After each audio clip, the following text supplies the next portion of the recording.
the details of the operation and how Afghanistan indulged in unprovoked attacks towards Pakistan, which were responded to in a very effective manner. And not only were the attackers neutralized, but they fled, leaving behind their arms and dead bodies of their comrades. And as already displayed, that various posts have been captured by Pakistan. And the nexus between terrorists and the Afghan Taliban regime is now as clear as daylight.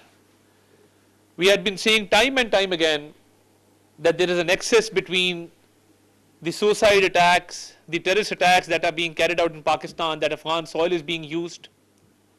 Afghanistan is resorting to training of these terrorists and facilitation of all kinds to these terrorists who come into Pakistan and they kill innocent civilians, they kill our security personnel, officers and jawans of the armed forces.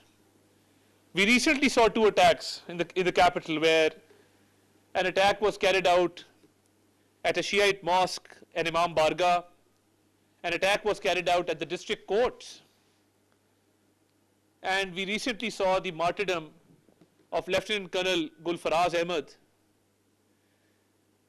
The Afghan soil is not only used, but the Afghan Taliban regime is totally aligned with these terrorists, and they are fully backing these terrorists. So the DGISPR gave insight into the operation and into the response that Pakistan has given befittingly.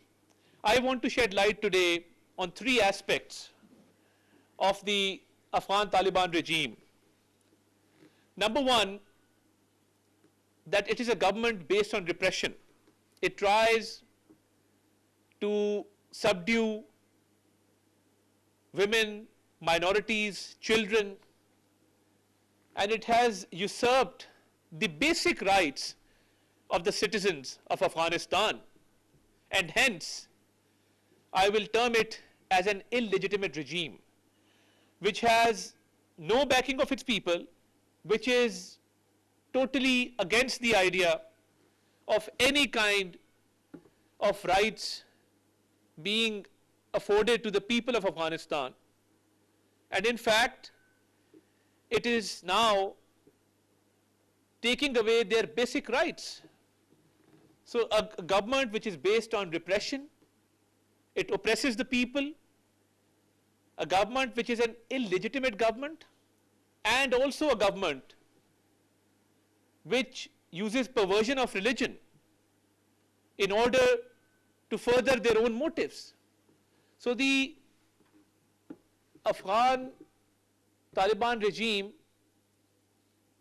is a regime which is based on repression, which has taken away all rights of its people and has oppressed the people. It is a regime which is an illegitimate regime,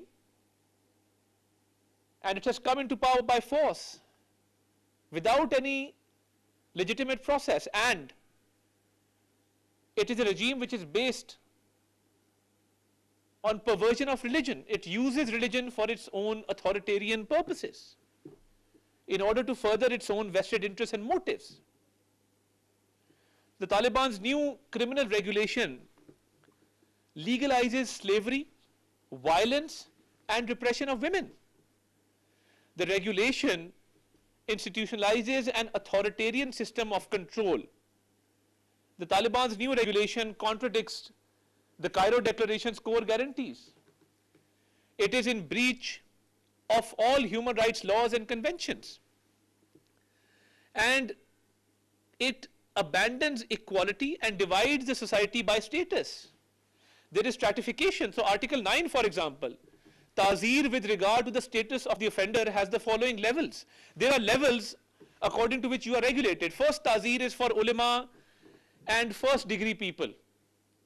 The Ta'zeer for this group is carried out by the judge in the form of a warning and awareness raising. So if your a higher status person in that society, you will just be informed that you have committed such acts, a mere warning or an awareness raising. Then there is a tazir for the elite, such as tribal elders and merchants. The tazir for this group is carried out by a judge through a formal warning and summoning to the court. So you are just summoned to the court and given a warning and let off. For the elite class, for the first class, that's not even there. And for the middle class, the tazir for this group is carried out by summoning to the court and imprisonment. So there is no imprisonment for the elite class, for the ulama, for the higher strata, but for the middle class there is imprisonment. Then there is tazir for the lower class of society. The tazir for this, and they've actually classified a class as a lower class. The tazir for this group is carried out through threats and beating. However, if it reaches its maximum number, then they resort to other measures. So there is a classification according to class. There is stratification of law, that you will be treated according to your social standing and status in society. Now this is contradictory with the basic Islamic principles of equality and dignity. Now Article 9 of the Taliban's new regulation establishes a punishment regime explicitly based on social status, dividing the society into religious scholars, elites, middle class, and those designated as lower class, with harsher penalties imposed on them. So I think this is, as I said, that Afghan Taliban regime is based on a system of repression, a system which oppresses the people, uses the religion through their own interpretation against the basic beliefs of Islam. They use perversion of religion and to further their illegitimate causes and to strengthen their illegitimate regime. Now Article 15, for example, now it compounds these violations by explicitly recognizing individuals as free or enslaved. There is a process of slavery, treating enslavement as a lawful status within the criminal justice system. This directly violates again the Cairo Declaration's categorical rejection of slavery. And it also contradicts contemporary Islamic scholarly consensus. Now they have made a system of slavery which they use for their own purposes. Of the principles of international human rights, of Islamic law, and of very, very basic rights of people. Now for example, violence against women. There is no law that regulates this. Violence against women has not been regulated or brought under any law.